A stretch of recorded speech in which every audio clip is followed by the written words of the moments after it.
Welcome everybody who's just joined us.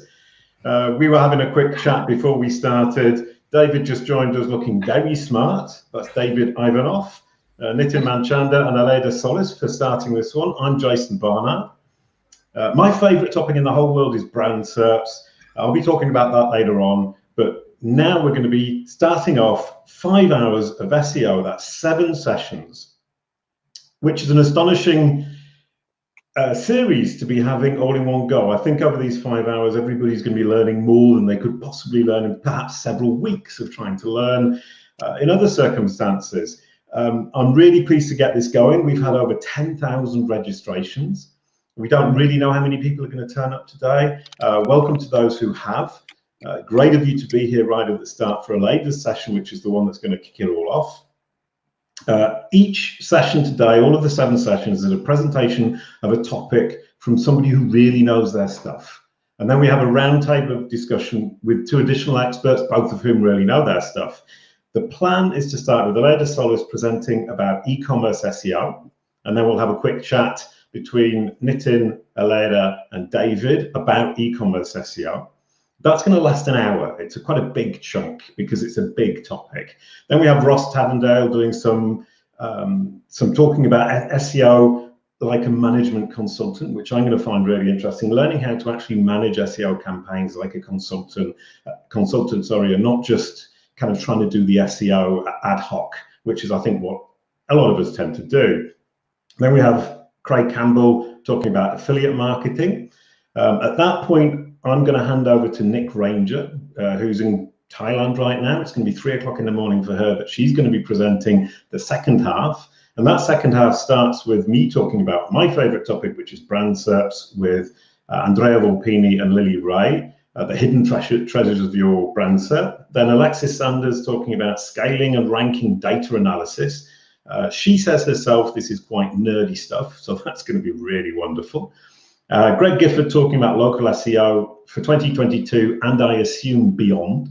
So we'll have Greg Gifford telling us everything we need to about local SEO. And then we end with Kevin Indig talking about tips for combating zero-click searches, which is, I think, something we all need to start paying attention to.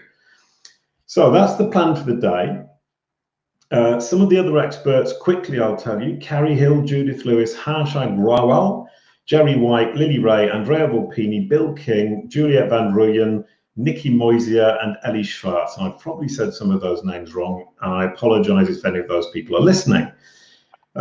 Quickly, before we start, a little bit of housekeeping. All of these sessions are going to be recorded. So if you miss anything, you can always catch up on the replays, or if you want to rewatch the extra good bits, the bits that really interested you. The recording, you'll find it on Semrush channel on YouTube. And if you're registered for this event, one of the 10,000 people who registered, you'll receive a follow-up email with the replay. Number 2, we encourage you to ask questions in the YouTube live chat. We have somebody who's copying them across to us, so the really good questions will get copied across, and we'll answer as many of those as we possibly can during the second half of each session. Please do feel free to follow the panelists or the speakers today on social, and you can ask them questions if it doesn't get answered using the hashtag 5 hours of SEO, and the 5 at the beginning of that is the number 5 hours of SEO hashtag. And the last one is, please tell us where you're tuning in from.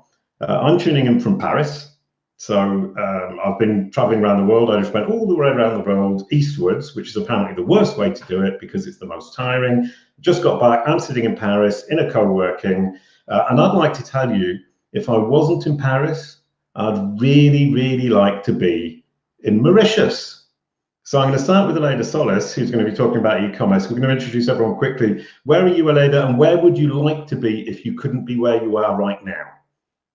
Well, I am in London because tomorrow I need to speak at the Women in Tech SEO conference, and I am from my actually hotel room. I love living on the edge, relying on the hotel Wi-Fi for the webinar, but it is very good, as you can see, thankfully, right? And where I would love to be, potentially, maybe, I don't know, at home, because I have so much to do, and I will be like finishing a few audits that I will still need to work on during the weekend, I'm afraid. But yes, of course, I like, this is all worthy. I am more than happy to be here this afternoon in order to share with all of you today, for sure. That's brilliant. Thank you. Nitin, we've met before, we've met once and we've met online a few times. Sounds a bit creepy, but it wasn't. It was absolutely delightful.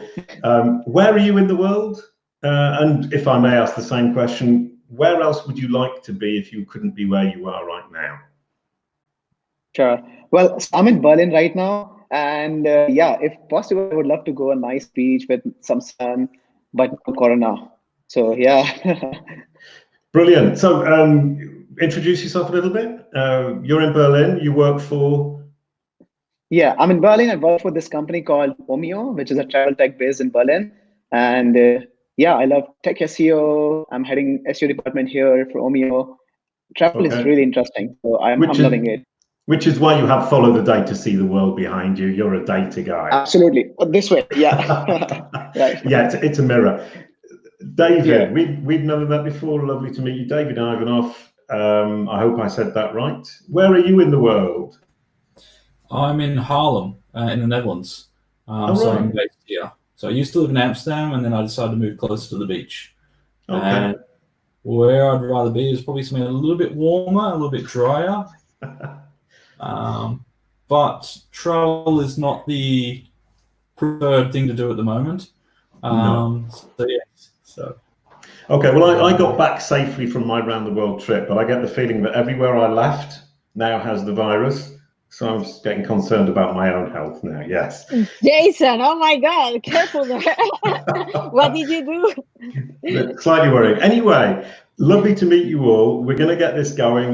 Now that we've introduced everyone, said where they are, where they would like to be, I invite the audience to also tell us where you are. Where are you joining from us? Is there excuse me? Is there anyone in Berlin or in Holland or in the UK or in France or somewhere more exotic like Mauritius? Or perhaps India or Spain for that matter. Please do share that with us. And we're going to get going, because if we don't get going, Aleyda won't have the time to share this amazing information. You were talking about this SMX in SMX West, and I missed you talk, but now I get to see it. Well, it's a little bit different, I have to say, because at SMX West, I actually, I was focusing only on product changes and inventory type of websites. And yes, I will cover that a little bit today, but also much more, because the presentation is about SEO for marketplaces and e-commerce websites. Absolutely perfect. Brilliant. So I'm looking forward to, we've got a whole hour. In fact, we've got 50 minutes, 52 minutes now. We've got half an hour Aleyda presenting, telling us all her wise wisdoms, because I know you talk about absolutely loads of topics and you know a lot about a lot. And you're about to tell us how much you know about e-commerce. Then Nitin and David and yourself will discuss all the topics that come up. Off you go, Aleyda. Thank you very much. Thank you very much, Jason. Really appreciate it. So today I'm going to speak, as I mentioned before, about SEO for marketplaces and e-commerce, right? And specifically those challenges and issues from a technical standpoint. And you could probably ask, like, why is she even talking about marketplaces, right? Because e-commerce, they are much more popular in general, right? However, this is the thing. I'm pretty sure that you recognize some of these brands that I am showing right now on screen, right? And realistically, because these are the marketplace top 100 websites that are growing at a fastest pace, that was published not so a long time ago by an investment company. And then in general, there are many websites out there that a lot of people recognize as if they were or are e-commerce website, but realistically they are marketplaces too. eBay, Amazon, Alibaba, Rakuten, Lazada, Mercado Libre in Latin America, and marketplaces, we can say that they started long time ago at the beginning of the internet even, and they were very rather classified type of websites, like for example Craigslist is a really good example. However, we can now find this type of websites across so many different categories in every single industry, from travel to groceries to financial, tickets, pets. So for example, from car rental to home decoration to sneakers, marketplaces even. And this is the thing. Marketplaces share quite a few characteristics with e-commerce websites. They are transactional websites. You will pay. You will. It's everything is focused towards the conversion, right? Whether it is to buy a ticket or a house or whatever product or service is sold on one hand, and then they're also inventory driven, meaning that, well, they are showing products, featuring products that will have a certain limited type of life cycle. However, in this additional side, and this is why I'm really caring about marketplaces here, is because they have this extra layer of complexity, because they are two-sided type of websites, right? Or because of their business model, they are the middleman in this case, right? They need to attract on one hand and convert customers as well as the client of the customers, right? Because realistically, let's think, for example, about Indeed. They are job marketplaces. The real clients or customers are the companies featuring the ads for the jobs, because they want to hire people, right? So they pay sometimes to be highlighted and in a much more prominent way in the website. And then the clients of those customers are the users, are the ones that they also need to attract in order to fulfill that demand that they need to offer to their clients, right? And all of this is done at scale. As you can see, the number of websites the number of pages that websites like eBay, House, AliExpress, Zoopla, Glassdoor, Airbnb that they need to crawl and index is huge, with products and services that can be found also across so many different other websites, because this is the thing. Marketplaces don't own the products, right? They are the middleman again. So this is, again, this adds another layer of complexity. And additionally, this is not only it. Additionally, they need to try to not become obsolete as an intermediary too. And this is a little bit nowadays more difficult because of all of these functionalities and search features that Google now shows in search results, right? So I have had a few experiences in the past and at the moment too with marketplaces website, and I can tell you that it's pretty fun. It's challenging, but it's also good. SEO fun to sharpen your SEO skills, especially the technical related one. And this is why I want to focus today, because particularly if you are able to handle this technical type of issues, I promise you that you will be able to handle any type of this technical optimization issues for any inventory driven website, right? E-commerce websites, for example, or also aggregator type of websites too. So facing challenges like this, on one hand, optimizing product pages with limited control and highly dynamic inventory, and on the other hand, the internal linking and indexing of facets with non-standardized attributes, because the products will change a lot, and the characteristics of these products and the attributes of these products can change a lot. So let's see how we can handle these issues then, and see them as an opportunity in order to grow our visibility and win and achieve those results that we are looking to target with our marketplaces, with our websites. So to start, let's focus on optimizing the products pages with limited control and highly dynamic inventory, right? So this is the most important part of any transactional driven website and inventory driven website. All paths of your site will lead to your product pages at the end of the day. This is where the conversion will happen. Additionally, marketplaces need to be ready to index and crawl highly dynamic product inventory driven by supply and demand that we don't control. So for example, all of these marketplaces that are selling masks right now because of coronavirus, these were sometimes even facets of categories that they were not even indexable at some point, because they might not be so popular or such an attractive category of products for them at some point, right? So this is the thing. Your product pages, this is something super important that we need to realize. At some point, and in so many occasions, I see that they are relegated at the end and we tend to focus on categories, subcategories, all the higher level of the taxonomy of the website in order to optimize and to target the queries that are much more of a higher volume. However, product pages are valuable to attract bottom of the funnel searchers that will tend to, yes, not be so popular or higher volume, but they will tend to convert very, very, very well, right? So we can see all of the traffic that the slash rooms categories of Airbnb, where there are the apartments listed, or in AliExpress, the item subdirectory where all of the products are there. They attract a lot of traffic and rankings with this very long tail type of queries, right? So product pages tend to be also highly shared and a magnet for backlinks, as we can see. Any cool product, weird product, different type of product, we will share the product at the end of the day with other people spontaneously. We will tend to less share categories or subcategory pages, which is one of the challenges that these pages have, right? So all of this can end up making product pages some of your top URLs traffic-wise too.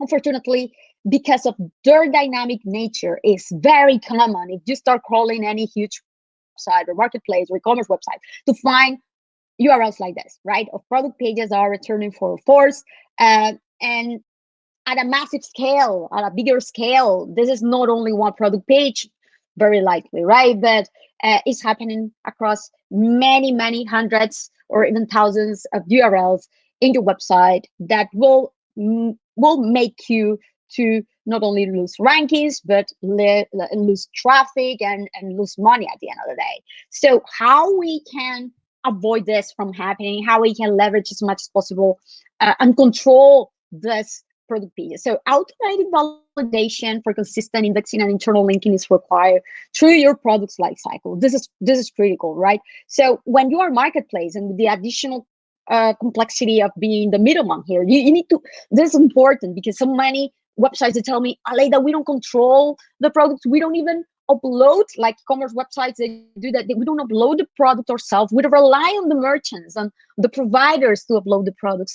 However, if you take a look at the players that have been longer in the market, that are much more sophisticated, much more mature, you can see how they assist the merchants through the product publishing process to give as many details as possible to better describe and categorize them, as we can see eBay is doing here. So they have much more information in order to highlight and feature in the product page. Then of course you need to specify like a minimum characteristics and information that people should include when publishing these pages. The title, the category, the description should have like a minimum length and minimum information. Otherwise, you won't allow this merchant, this person, to publish the product because it will be poor, it won't be well described. Let's forget about SEO for a minute. It won't be attractive for the user to buy from it, right? And then from a validation perspective, I see this happening a lot, and we can see how, for example, Gumtree here, they have this type of issue. Don't allow the same product to be listed twice by the same vendor, to add it just in many categories or locations. At Gumtree, in this particular case, they don't have the problem of the same products across many categories, or many locations, just to have more opportunities to sell it. But as you can see, they have the same type of product across different type of categories and subcategories, and then showing different these different categories and subcategories in the URLs, right? So it's important that you specify a number of relevant categories of the products that can be connected with every product, but then you don't need to add them in the URL, because like this, you will provide much more flexibility and you won't end up having this issue or featuring the same product through many URLs at the same time, because you will end up having content duplication issues, or then they won't be as relevant for the user, or you will be restricted of only having them in a single category, when realistically sometimes it's okay to add them across many, as long as you don't end up showing the exact same list of products across all of these categories, of course. So it's important to define rules and validate and check within your own system, right? That yes, you allow the user to connect them with a certain numbers of categories that are related among them, and it's okay. You don't need to add them through the URL, and don't allow, if you are identifying that the user is already adding the product in a certain categories, to add it again, because you will end up with content duplication issues. And then, of course, creating SEO best practices and guidelines and tutorials for vendors. I love how Etsy does it, right? They have this document that is even shared on their website. Anybody can see it, right? And we can also, once that we push this and we make sure that the vendors add all of this information, we can use, and we should use this information to differentiate and to highlight and to optimize as much as possible the content of our product pages. So, for example, adding as many characteristics and unique characteristics across the metadata, the descriptions, so they can be as specific as possible, so they can target and rank for this characteristic and for their own specific, very highly relevant queries that are not connected, that are not shared across all the products. And then, of course, each product should be listed in at least a full category, subcategory, facets that is indexable. This is critical because sometimes we see that well, the products are only listed in certain very small, like very hidden type of categories, subcategories, or facets that are not even indexable on the website. So if these pages are linking to the products are not indexable, we cannot expect that the product will be easily found, right? And let's not even think about SEO for a minute, but from a user's perspective, right?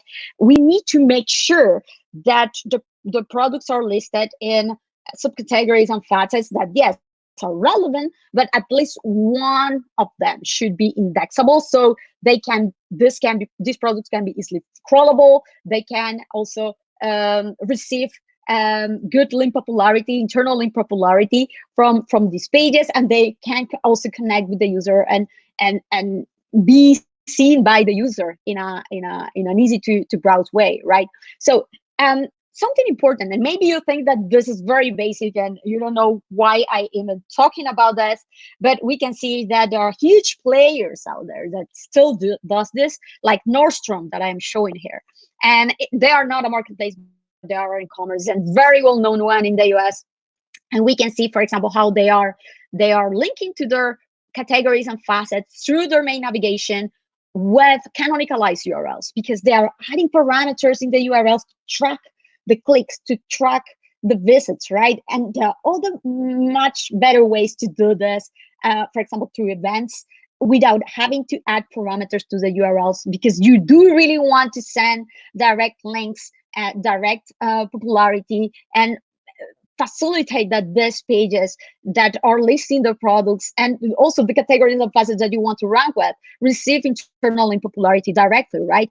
And the same with the XML sitemaps, they should link and feature the original products URLs, and the category pages and facets, they should link directly to the original indexable products URLs. Eliminate any parameters from there, track them in any other ways. They don't need to be tracked like this, because you really want that to send the internal links directly to the indexable URL version in each case, right? So what happens when these products are not sold anymore? Because realistically, the complexity comes very likely here, not necessarily at the beginning of the life cycle. So when the product goes out of stock, it should be then eliminated from listings, internal search, and XML sitemap. You need to be flushing it, you need to be updating it.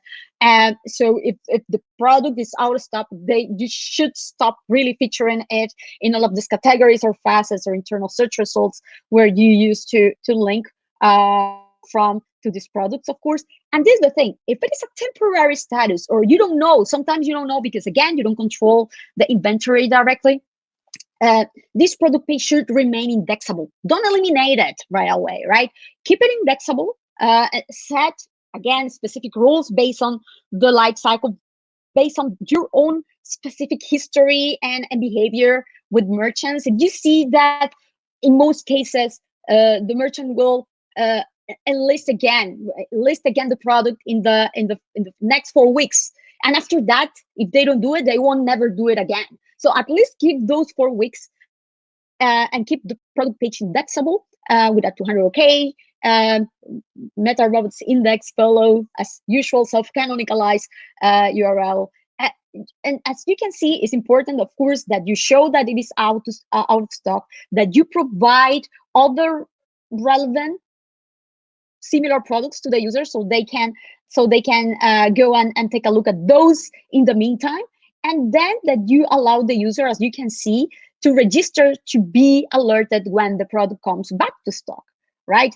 So for example, we can see here a great example in Rail. You missed out, follow this listing and be notified when the product comes back. And it's true, this listing is no longer available. It's important that we explain that. But then these are all the products that are related, that are highly related to the one that you are looking, right? So it's important to also give the options to user to be notified when the product comes back. This too is really, really, really important. Then on the other hand, if the time passes by, let's say these 4 weeks that we had mentioned before, because of your own life cycle and your own type of activity that you have identified, and you say, okay, this product is really not coming back, it's very unlikely. So when that happens, is that when you are going to say, okay, this is a permanent situation. And if the page has backlinks, traffic, or conversion, if it has activity or value, whether from a traffic standpoint, from an SEO standpoint, if it is ranking, if it is getting also good activity, it's important that we should have one redirect to the indexable parent category that is as relevant as possible, while we tell the user and we feature a message, as again I'm showing right now in the example, saying, sorry, the listing is no longer available, so you can shop for similar products that are listed below, and you redirect to a very relevant parent category. So we can see here that in the past here, these were some Gucci shoes, so they are redirecting to the Gucci listings, right? So as relevant as possible. You cannot do this to the homepage or to a very generic high-level category that won't list those same all type of products in a very prominent way to the user anymore, right? And this is important because take a look, this particular page of these Gucci shoes, they were receiving 213 backlinks, right? So like this, we are keeping the value of these backlinks. We are sort of also very likely being able at least to keep the rankings for these products, because the page where it's redirecting is still somewhat still a bit relevant for it too. And then the experience of the user is good because they can go and buy many more products from the same time in a very straightforward way, right? What you really want to avoid is to have one redirect to generic or non-relevant categories that won't keep the old page relevant. Like in this case, right? Again, an old product page, as we can see, that has had 4K backlinks, not trivial at all. But take a look, it is redirecting to a very generic for sale listing that doesn't keep the old category that was a PlayStation 4, right? Ideally, if this was an old PlayStation product, it should be redirecting to a PlayStation 4 type of category, right? Another option is to handle one redirecting to similar products, but it can cause high volume of change redirects opportunities. So this is why I say, look, if you are not going to be cleaning up all the time, it's a lot of work. Let's do this with the parent category directly. And then also what you want to avoid is to 202 redirect, temporary redirects, to make sure that you actually pass the old product values and link popularity value while making sure that the destination actually work and is relevant. So avoid temporary redirects. Let's implement permanent ones. Don't show force for out of stock products with backlinks. This is important because you will miss the value and it's a bad user experience. And then you can use for 10 HTTP status for gone URLs that are gone forever, for permanent out of stock pages with no backlinks, no rankings, no traffic, for those that were never popular, and then it will just add extra hassle to do all the redirects without much pros. All of this hassle will be only cons, right? And scale continuum crawls to run and be delivered automatically to identify any remaining crawlability issues on your products. This is important. Then you can also set real-time SEO monitoring alerts to be warned if your product pages change their crawlability status and indexability status. And you can do this with product like Content Key, for example, or Little Warden too automatically. You can even integrate them or validate them. So only those with certain traffic value or certain type of Google Search Console activity too. So there are a lot of ways to integrate this with your traffic activities and click activities. And then you can also configure them to be directly going to your a project management system, as you can see. So it's about setting rules and aligning products and URLs like cycles with SEO best practices to make sure that you make the most out of your product pages, as you can see, in order to attract even more value. Then, as a second big group of challenge here for this type of websites, after the products, is the internal linking and indexing of facets with non-standardized type of attributes, right? So should a shoe query of a specific model and color be targeted by a product or a listing page, right? For example, when you search for Adidas Yeezy Boost 250 version 2 clay, right? You will say, oh my God, this is a very long tail, very specific type of query, right? In your head, this is the type of query that you think that might be targeted and ranked by a product page. Realistically though, there are more questions and there are more things to validate though, right? Should you canonicalize a facet page after a certain level of depth to its parent category? That is another very common questions, right? So, and a lot of websites have these rules, like after the third level subcategory, everything is canonicalized to the parent category. Third level of facets or characteristic, everything is canonicalized back, right? This type of very strong type of rule. So you want to avoid, it's true, a suboptimal experience targeting and rankings with two specific pages. For example, ranking with a product page that won't necessarily satisfy as much, or won't give the user as many options as they would like to. And then also what you want to avoid is to rank with very generic subcategories or category pages that won't be as relevant for the user, and the user that ends up going there to this page that will have also a harder time to rank well because of the lack of relevancy.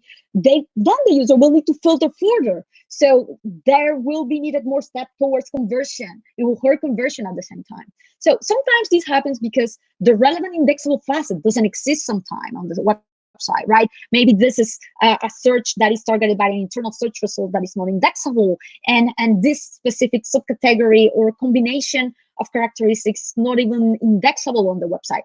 Sometimes it does exist, but it's not even self-canonicalized, as happens here, right? They are targeting, yes, this query where they have a facet like this featuring many products, but this page is not even self-canonicalized, right? Or sometimes it does exist, but this type of facet, they don't have even internal links because the navigation towards them is not even crawlable sometimes, because since they are facets, they are sometimes selected by drop-downs or checklists. They are not even receiving internal link popularity, right? They are not even will crawl and will index. But so this is on one hand a big issue and a big missed opportunity. But then also I understand that you don't want to waste your start crawling on not worthy to be indexed nor ranked URLs. Otherwise, you will end up having this type of crawl behavior. Only 90 million URLs and excluded 168 million. So this is bad, right? So it is about aligning your web taxonomy, indexing, and internal linking with the audience demand and your provider supply. So again, you're the middleman. On one hand, it depends on demand, volume, and intent of the search queries. How many searches does this query have, and what are the characteristics? So in this case, in the example before, it is about a shoe of a specific version of a specific model, about a specific color even, and still like that, they have 5K searches per month. It's huge. The opportunity is huge. It has a lot of queries. On the other, it also depends on your specific supply. How many of this specific products do you have to offer? If it is only one, of course, it is unreasonable to try to target this query with a facet page, right? But if you have many, then there is opportunity. So it's about identifying the supply and demand match here, and also can this query generate conversions that will compensate the optimization effort of the facet? Because this is the thing, right? Many clients will tell you, okay, this is a lot of work. If I do this needs to be actually able to pay off. And this will pay off only if the traffic is high enough. So these are things that you need to verify, because if the traffic will be high enough and will generate enough conversion. So of course, if you recommend the client to add content, specific value to optimize this particular page in certain ways that will require effort, it doesn't matter. It is an investment. It will pay off. So for those facets with too little products or non-targeting, non-popular queries, they need to be canonicalized to the parent categories or levels. They do need to do this to avoid content duplication issues, while again obfuscating their internal linking to avoid crawling not meant to be index pages. That for sure, you don't want to crawl to ways you're crawling on pages that are not indexable for sure. However, you want to start indexing and optimizing facets that target worthy queries for which you have enough products, that you have enough relevant offer, because you really want to make the most out of it. So how you can identify these opportunities with so many category level facet products on your site?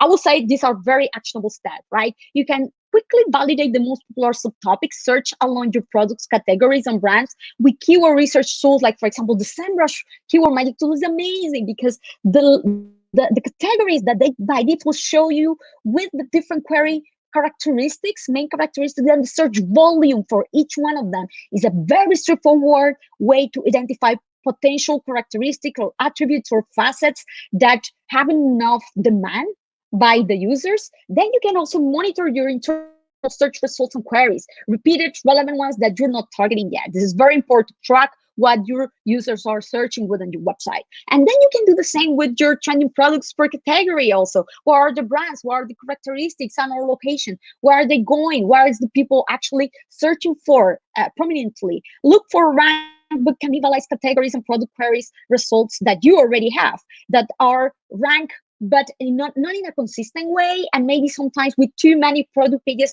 that are not able to keep the rankings all the time. And we can see this also very, very easily with the Semrush organic rankings for any domains, how the URLs are switching all the time. So if you verify that your rank pages are continuously switching in search results for these queries, it's because very likely they are cannibalizing each other. There's no consistency in the ranking, and there are opportunities for you to enable new pages that will target these queries in a much more relevant, prominent way. What are the top ranked pages about you too? So go and search yourself for this query and take a look at which are the pages that are ranking you. What type of pages are they? What kind of information are they featuring? Do they provide a better experience than yours? And this is the thing.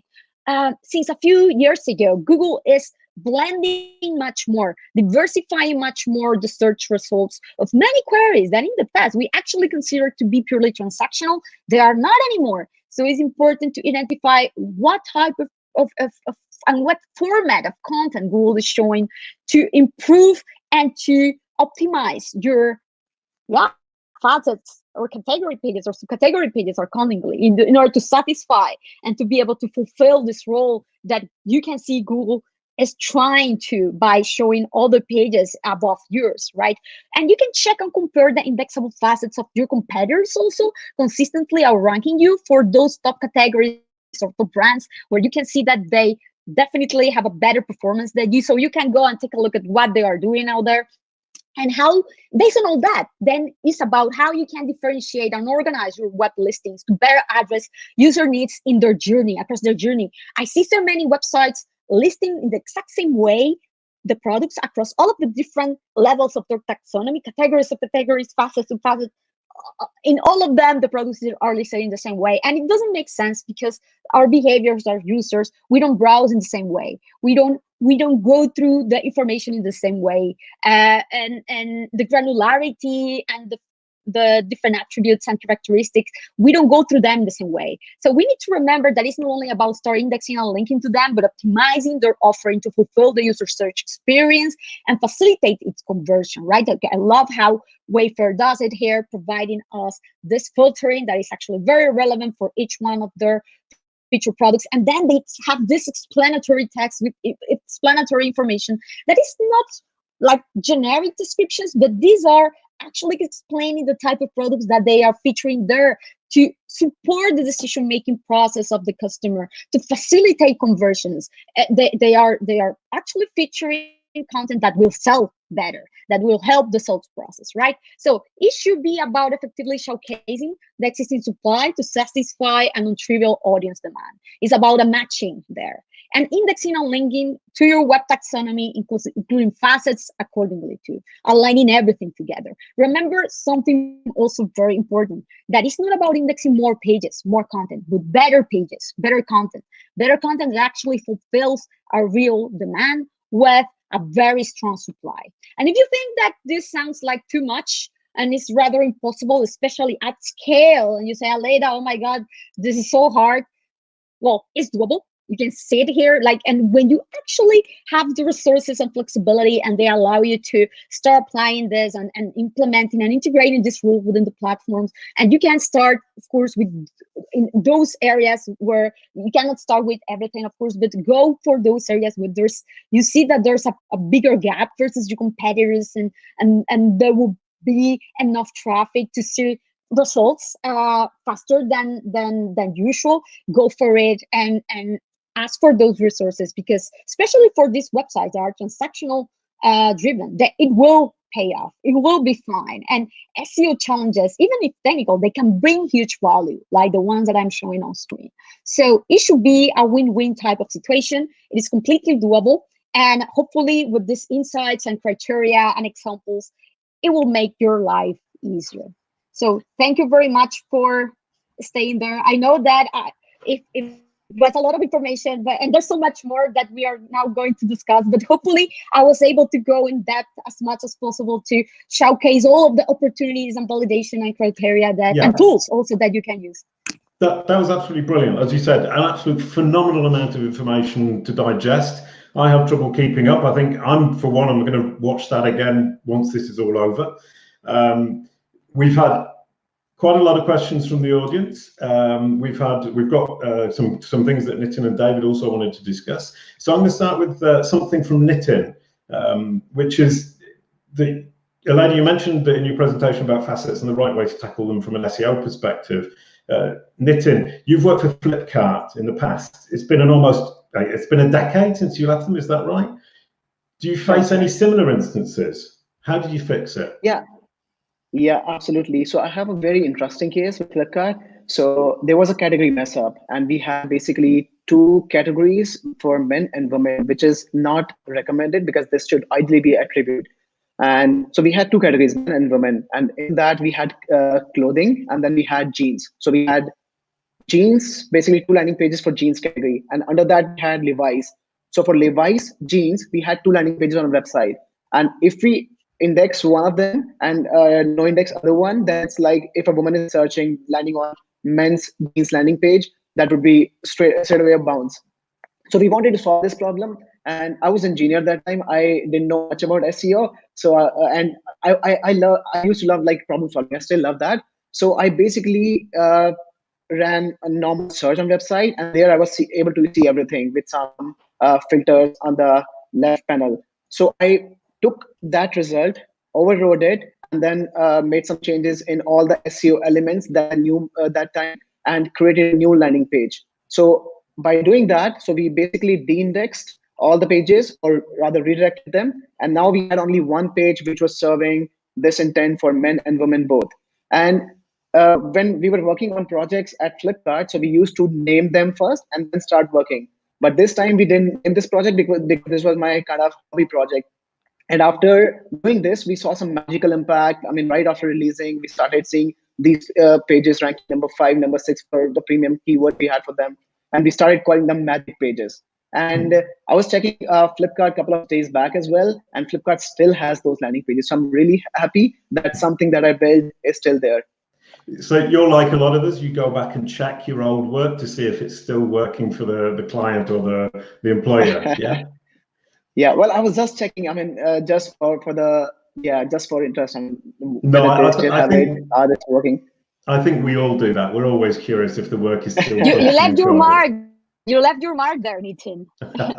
Brilliant. Yeah, exactly. And Thank you. Really lovely practical example from you, Nitin. That was amazing. David, you've been wanting to talk about user-generated content, and that really strikes me. With this kind of site, there must be a lot, and with big sites, there must be a lot of spam. Yeah, I mean, it's one of the things that I guess a lot of people don't realize when it comes to these big classified sites or the marketplaces, the amount of people which are out there to game the system. The same thing as, SEOs accused sometimes of gaming Google by doing tactics. I think some of the tactics which are happening in some of these marketplaces would put a lot of the black hat tactics to shame. It's very much, it's kind of like almost an arms race. The only thing within these platforms, you don't have amazing people like John Mueller helping you. So a lot of time, you go to an engineer, and we've had a situation where we had someone was deleting relisting, I think it was about 100, 200,000 items a day.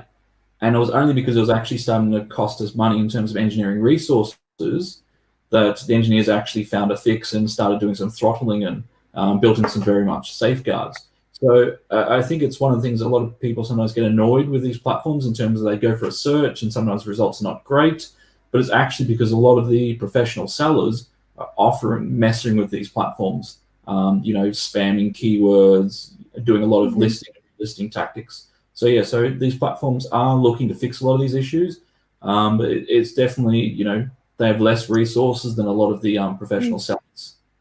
Yeah, sure. Okay, so that is definitely a big problem.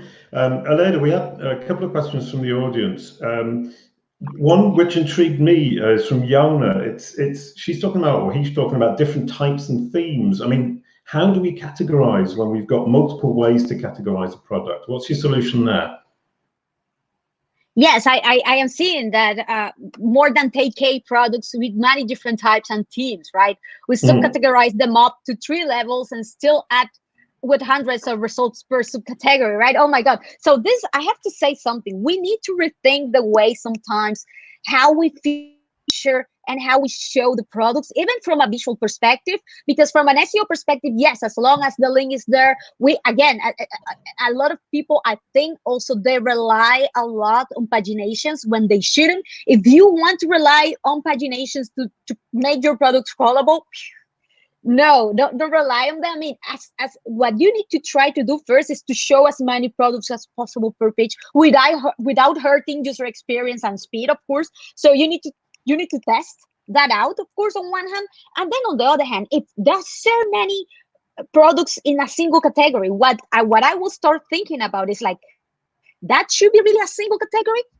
Or can it be split in 2 or 3 categories that are sister or brother categories that are the same level, right? Because it sounds that it might be a lot, and maybe the users might use or might be happy to enter to those K products and in 4 different ways instead of a single one that is the main one, right? So I will rethink on thinking about it like a single category, and then having, for example, 5 or 10 subcategories. It might be too much, right? So let's start and think this might be worthy to be split in more subcategories and validate. And again, I will say start doing a keyword research by using, for example, the keyword tool from Semrush. I think it's fantastic the way that it is split and categorized, so we can see, and they can see very, very likely with the main topic of the current category,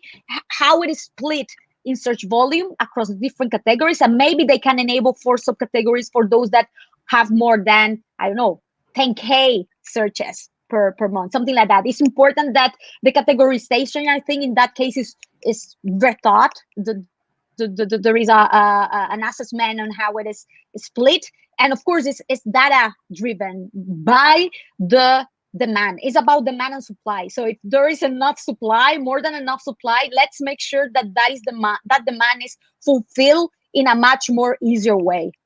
Brilliant stuff. Thank you. Right, moving on. Nitin, we're back to you again. It's your Flipkart days. I'm intrigued all of a sudden.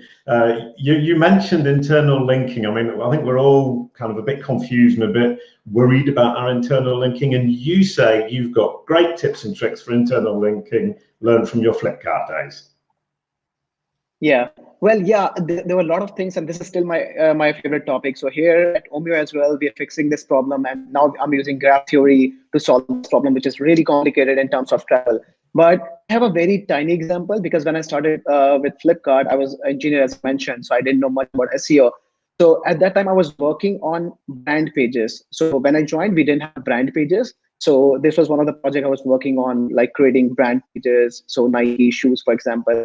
So when I created these landing pages, I spoke to my manager, like, hey, how can we think about internal linking? Because if you're not linking these pages, then the only way for Google to find these pages is XML sitemap, for example. So now we were trying to solve that problem. So I was like, I thought about it, and then I basically added that in the breadcrumb itself, which was very tiny thing, just very logical if you think about it, but that worked great for us. And then right after doing that, because we are talking about 18 million landing pages. So when you're getting, so let's say in one category for a given brand, we have, let's say, just 3,000 products, or maybe let's say just 100 products. Getting 100 links for a given page, which is already a decent number. And then if you have a lot of products in that particular category with brand, then of course you get more internal links. So which was getting decent internal popularity, and then these pages started ranking in no time. And this was 2012, 2013. So at that time, SEO was much easier than what it is today. Yeah, brilliant. And you mentioned scale. I mean, this is the scale issue. I mean, Aleyda mentioned it during the talk. I mean, I've never worked on a big scale e-commerce site. David, you were saying in the comments with GSC, with scale, you have an enormous number of errors and problems that you have to track. How do you do it? I mean, it's interesting because you'll find a lot of the tools, particularly some of the free tools, they don't really work that well. You know, crawling through and finding some of these errors. It's almost, you have to work on percentages. So what's the percentage of the site impacted? You know, so with a lot of sites, they usually have it's almost like a red line. So if this problem accounts for 10, 20% of the site's issues, it gets prioritized. But, you know, I've worked on sites where we've had hundreds of millions of 404 error pages in the platform, just because of the nature of the system and also because of technical debt.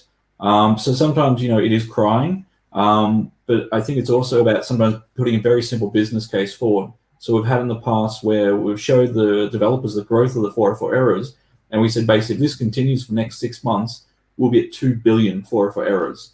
And you relate to them, you know, the business impact, how we can't monetize those pages, how the user experience is pretty bad. So you'll find a lot of times these developers are very much, you know, they're concerned about the consumers, they're concerned about the experience. So if you can make sure you put forward a business case based on some data, it does help move the needle. And then sometimes, you know, it's just a matter of you have to accept this, which is not ideal. And we have Just Right asking a question. I'm not sure I understand the first part, but how do you determine the rules to be made? I suppose they're talking about faceted navigation. And another question is, are having the SKUs in the URL important? Aleyda, SKUs? I mean, I would say put them in because it makes them unique, but is that a useful, handy help? So you like in the last question, sorry, about using SKUs in the URL, is it a good idea or a bad idea? Using Sky, sorry, can you repeat? SKU. Sorry, your accent is too sophisticated for my ears today. Sorry, Jason. Using the stock keeping unit, sorry. Using the ID of the product in the URL, is that a good idea? Sorry, that using the ID of the product. Yeah. In the URL. You know what? Realistically, it doesn't matter if the ID of the product is shown in the URL, as long as the descriptive name of the product is also shown. Sometimes, because of platform restrictions, there's no way to eliminate it realistically. Even if we have our idea of an ideal, beautiful URL that is completely descriptive, it needs to be added somewhere in the URL. And it is okay as long as the name of the product is also there in a relevant descriptive way, and it can be added there. And what I would recommend, though, if it is needed to be kept, to make sure that it is kept at the same level than the description, the actual description of the product, and not as an additional level or category, like if it was a category, right? If it was a directory, additional directory, because I have seen that. And it's terrible because then the user, typically, they just try to eliminate the number to see what's going on. And sometimes it doesn't even return a 404 HTTP status because it doesn't exist, right? And so the user experience is not the best. It's much more difficult to track, etc. So it's okay to keep it. It doesn't matter as long as the actual relevant prominent descriptive name is also there. And if it is not added as something additional or as an additional layer, but added just to the actual name, the descriptive name of it. Oh, absolutely brilliant. That was really, really clear. Thank you. And one thing I'd like to point out is there's a big difference between the idea of a product internally to you, which means nothing to Google, and the idea of a product within its industry, which is universally accepted, which will give a very good clue to Google as to what you're talking about. And specifically in terms of the knowledge graph, that's incredibly important. So using internal IDs for products within your site isn't actually helpful to Google in itself. Using recognized IDs is helpful to Google and will be helpful in the URL, but also in the page. On to David again. You were talking about being, I like this one. Why can they get away with not best in class sometimes? I've got no idea what you talk about Majestic. Can you explain that? Not being best in class and yet ranking, is that what you mean? So Majestic data, not Majestic the tool. Excuse me. So this is one of the, I remember having a lighthearted arguments with one of my developers on, should we move to SEO friendly URLs? And they showed me several examples while Amazon, wasn't paying best practice. And back then, Amazon had about 3.1 billion backlinks, and now they've got 4.6 billion. So when you have a competitor in the space that has 4.6 billion backlinks, from an SEO authority point of view, they can almost do whatever they want. They can do a lot of, dumb things. They can make mistakes. So, I guess, you have platforms like Amazon. They have a dedicated SEO looking after watches. So they do have a massive SEO team, several hundred people. Estimated. But again, I think that you need to put things into context. If you're trying to understand why they can do it and it's not working for you, this is also where the whole thing, you shouldn't copy exactly what they're doing. You should look at what they're doing and improve upon it. Because if you copy exactly what they're doing, you're not gonna, not gonna on the same playing field.